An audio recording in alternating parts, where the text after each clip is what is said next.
In the neon-soaked alleys of Night City, every choice carries weight. Every deal cuts both ways. At the edge of death, V was offered salvation by the very corporation they once fought against. But what if V accepted? What if V chose to serve Arasaka?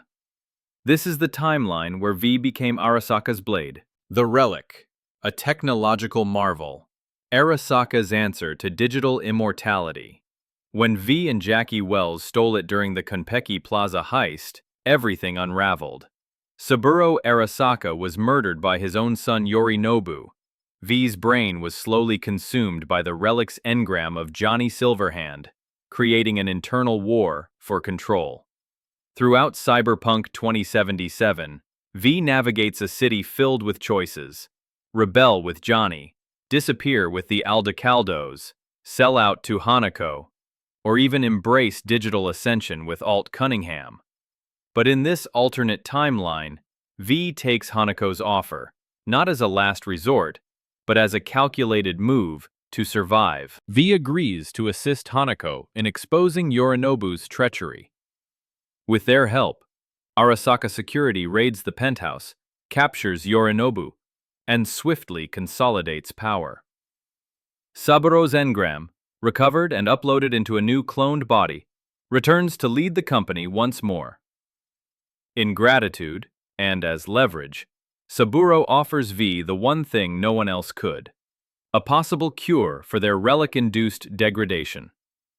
But there's a price: service. Arasaka's top bioengineers, headed by Dr. Anders Hellman, focus entirely on stabilizing V's condition.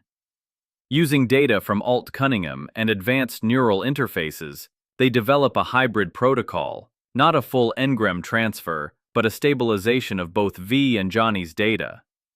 V's mind remains dominant, while Johnny becomes a fully separate construct, locked away but accessible.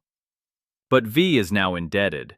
They are no longer a free merc, but a highly augmented corporate assassin and negotiator, Arasaka's hand within Night City's underworld. With Yorinobu neutralized, Saburo leads a more aggressive, nationalistic Arasaka. The company reestablishes its dominance not just in Japan, but globally. Militech's power starts to wane as Arasaka reclaims lost territories and contracts. Night City sees a brutal corporate resurgence. The NCPD operates as little more than an Arasaka subsidiary. The afterlife is heavily monitored. Fixers like Wakako Okada quietly align with corporate interests to survive. But beneath the surface, old tensions simmer. Panem Palmer and the Aldecaldos refuse to bow. Their nomad convoys become targets for Arasaka Black Ops, forcing them into deeper exile in the Free States. Smuggling, sabotage, and cyber warfare become their tools of resistance. Judy Alvarez, sickened by the corporate stranglehold, flees Night City. She becomes a lead organizer for the underground braindance resistance movement, transmitting anti-corporate messages across the net. Rogue Amendiaries remains in Night City but operates with increasing caution. Her afterlife empire slowly eroded by corporate oversight.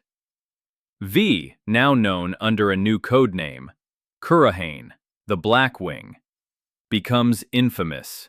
They eliminate Arasaka's enemies with ruthless efficiency, walking the line between enforcer and prisoner. And what of Johnny Silverhand? In this reality, his existence is a digital cell. Arasaka contains his engram in a secure data vault deep within their black wall-protected servers. Occasionally, V visits.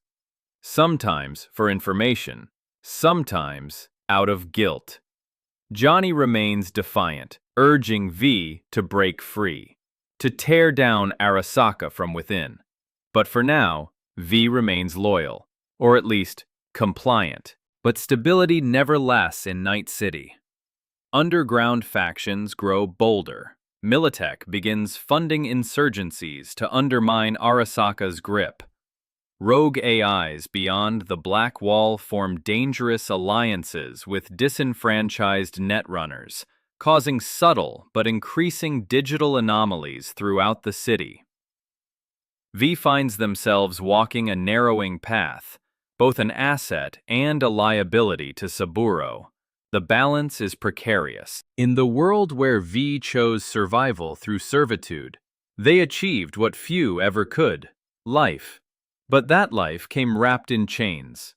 Night City thrives under corporate order, but beneath its chrome surface, rebellion festers. V's story isn't one of freedom or legend, but of quiet compromise. A blade sharpened and held by those who saved them.